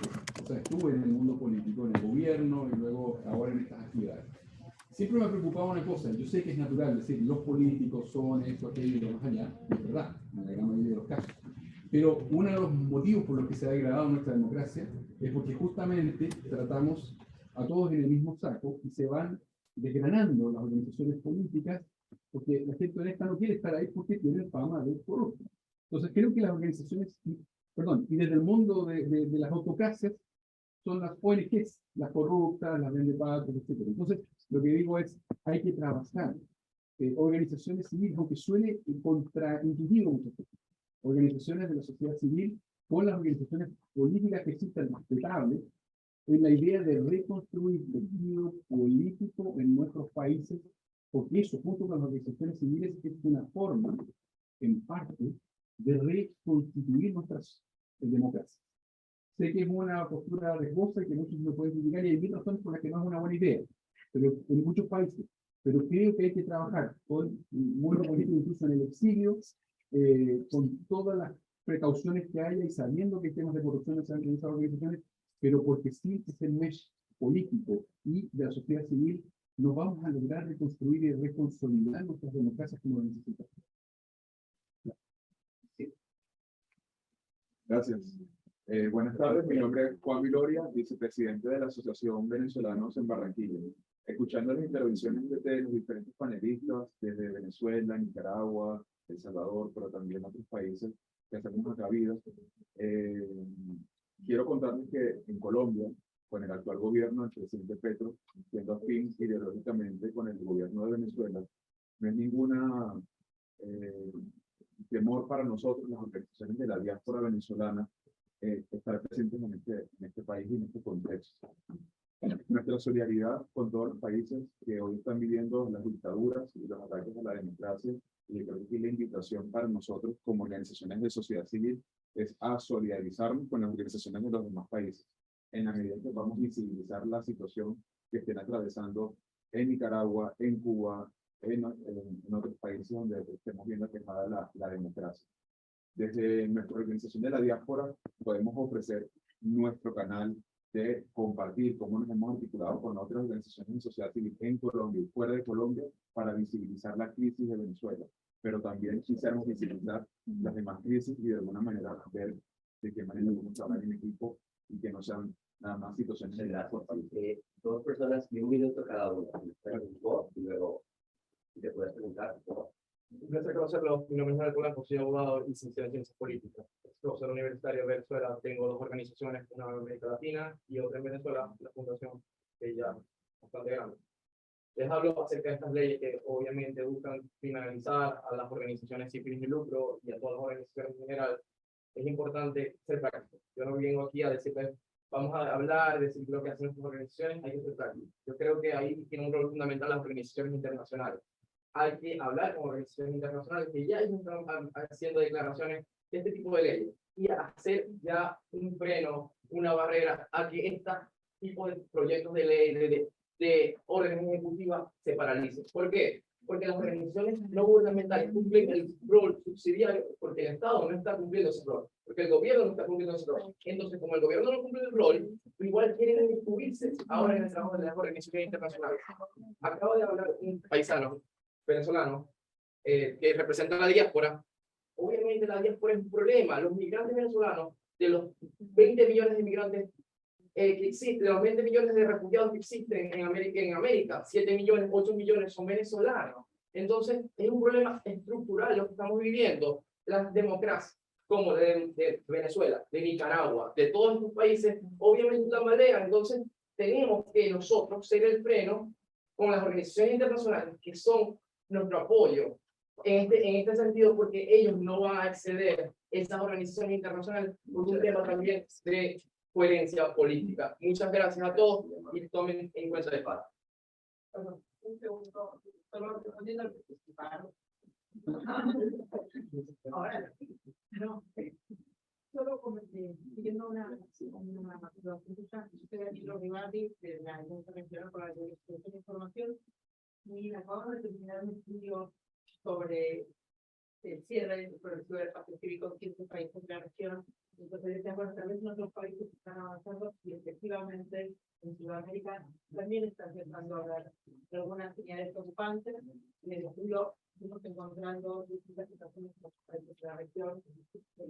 pero traer que el avance va. Muchísimas gracias. Yo quisiera hacer unas conclusiones finales. Uno, recordar que las organizaciones de la sociedad civil estamos compuestas no necesariamente y exclusivamente por las organizaciones que necesitamos. O sea, las asociaciones profesionales, las iglesias, los centros culturales, también son sociedad civil. Entonces, muchas veces cuando hablamos de cierre de espacios cívicos, en ciertos contextos como el nicaragüense o el cubano, sí estamos hablando de que es toda la sociedad civil. En otros contextos se está señalizando exactamente cuál es la sociedad civil a la que se tiene que callar. Y eso es una cosa que es importante recordar. La otra es recordar cuál es el rol que nosotros tenemos como sociedad civil. O sea, somos organizaciones que ofrecemos fuente de información tanto al gobierno como a la sociedad civil, monitoreamos políticas públicas y mantenemos a los gobiernos de alguna u otra forma o los mantenemos, we hold the governments accountable, ¿no? Por lo que están haciendo. Allá hacemos incidencia y efectivamente lo que nos trae aquí un poco es la defensa y protección de los derechos humanos y cómo este cierre de espacios cívicos nos puede afectar. Yo quisiera recordar, bueno, nosotros trabajamos mucho Cuba, Nicaragua y otros países de América Latina, y es como los estados, y aquí se dijo, están utilizando el código penal o están haciendo reformas a los diferentes códigos, incluyendo las constituciones, para criminalizar la defensa y protección de los derechos humanos. O sea, al punto de ahogar literalmente a aquellas organizaciones que trabajan y defienden los derechos humanos. Y por el otro lado, decir y concluyo con esto porque solo me dieron 2 minutos, y decir que si bien es cierto, hay países donde efectivamente no hay, digamos, ni siquiera hay una sociedad civil independiente, el caso de Cuba, Nicaragua va por ahí, donde no hay una sociedad independiente en el país que permita monitorear políticas públicas nacionales. Decir que tenemos un ejemplo positivo, y quiero terminar con algo positivo, es Brasil. Durante más de 4 años, que no fue solamente durante Bolsonaro, sino durante los 2 años anteriores, hubo todo un proceso de persecución, de satanización de las organizaciones de la sociedad civil. La democracia hizo que, como le llaman ellos, la nueva democracia, inclusive ha hecho que representantes de la sociedad civil hoy forman parte del gobierno brasileño. Entonces yo creo que es importante seguir defendiendo los valores democráticos y decir que efectivamente, el caso de Nicaragua y el caso de Cuba, el caso de Venezuela, el caso de El Salvador, el caso de Guatemala, son casos preocupantes. Hay ejemplos también en la región de esperanza. Y para mí, la democracia más grande de América Latina, que es Brasil, ofrece esa esperanza. Entonces, lo dejaría por ahí.